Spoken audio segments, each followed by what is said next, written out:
Sounds good, man. Must be! Straight through. One, two.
too many bands are blessed in the condition that we are. But we have somebody coming up in a little bit, I hope. Sam, who is the assistant conductor, and he's going to be doing two new. He's going to be doing the next two numbers. Sam, your turn.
That first piece that you heard was a piece called Invercargill. It's native to New Zealand, but has kind of come over.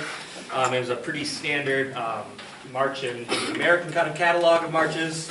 This next piece is entitled The Blue of the Gray, and it's going to be a compilation of Civil War songs from both sides, kind of, I guess, culminating in a battle of the bands at the end. So this will be The Blue of the Gray.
The next piece, Suggestion by, I'm going to keep this short and sweet, by my favorite composer.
Remember before I said I'm going to speed things up for you? Now you got to put your recorders on fast forward. This piece of music was written by a gentleman by the name of Paul Yoder. Bless his heart, he was a heck of a jokester. He could do things that you couldn't believe with a band. Have you ever heard of a Japanese pinball game called pachinko? He made an accurate representation of it for a band to play. Okay, that's the kind of guy this guy was. He decided he didn't like long concerts. So in about the next 3 minutes, you are going to get 16 pieces of music. Okay, you ready? This is called Alpha and Omega. Alpha being the beginning, the Greek alphabet, and Omega being the end. There are 7 beginnings and 9 endings. Fasten your seatbelts. Here we go. You ready? You sure? Yeah. Okay.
One of you did, okay. I won't accuse you of lying, though.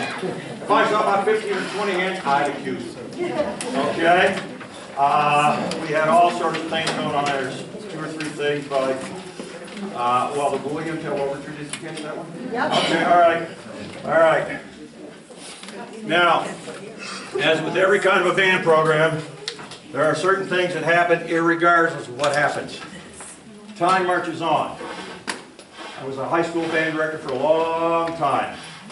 And I always had to, at the end of the year, say goodbye to my seniors. Okay, in this band you wouldn't think of having any seniors, but I do. Can you tell where she is?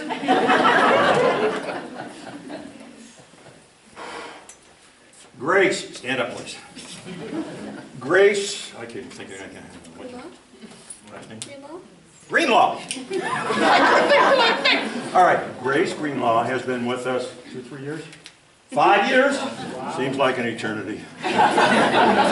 But she has been playing, she has been doing, and one thing I am glad of me having a little part in this, and maybe the band, is she's going on next year to University of Maine Orono, music education and flute performance. Great.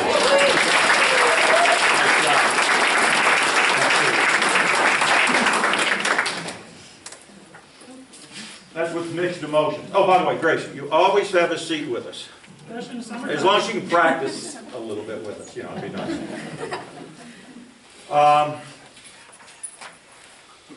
Next piece is one of these new purchases I made. And by the way, ladies and gentlemen, on the donations, music for the band costs between $80 and $100 per piece of music. That's if I get some cheap ones. And as I get the more complicated ones, they go on up higher. So, music is expensive anymore. I can remember starting teaching. Reeds cost $0.25. Now they're $5. Okay, so everything has gone up. So support your local musicians. Okay. All right, we're having a lot of fun, doing a lot of things. Next performance for us is June 17th. Is that it? That's the date? Adult day graduation. We do that.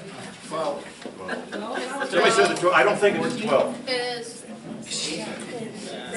Now I got them in a panic. Say it again? 12.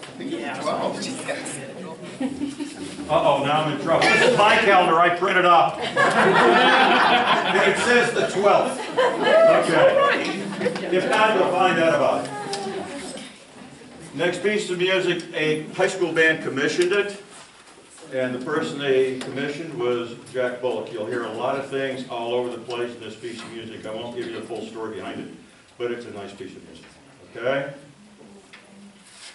Honor, laud, and rejoice.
piece of music proves that you don't have to end loud. Okay, there's all sorts of fun. Now you're in trouble, I got my notes. And I'm going to put on my glasses. Next piece of music is Stars and Stripes Forever. By Stars and Stripes Forever was written in 1896 by John Philip Sousa, and I found these dates hard to believe, 1854 to 1932. Now look what he saw in his lifetime. Okay? At the age of 14, Sousa joined the Marine Corps Band. Age of 14! Playing violin. Bands were a little different back then. In 1880, a mere 12 years later, he was named director of the Marine Corps Band. Under his direction, the band shaped up, or that he shipped them out, one or the other. He took the Marine Corps Band to be recognized around the world as the finest concert band there was. He was named 17th director. In 1892, Sousa formed his own band and toured. He went around the United States about 5 times. He popped into Europe a couple times and came back. In 1987, America's Congress named the Stars and Stripes Forever as America's national march. Now, as I mentioned earlier, I found out so many things in here. Just by a few minutes of research, some things I confirmed, some things, oh, really? You know, this kind of thing. So it was really good. Now, if in case you don't know that much about the Stars and Stripes Forever, it's got a very famous piccolo part at the end. Okay? All right, that's all I'm going to say. All right? In the beginning, lots of things are happening. Okay, so our last number of the program, the Stars and Stripes Forever. And if you want to clap along with us, go for it. I dare you.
I will have to tell you one thing. This music that we played was originally written by Sousa. This was the key that he wrote it in. This is a copy of the stuff that he did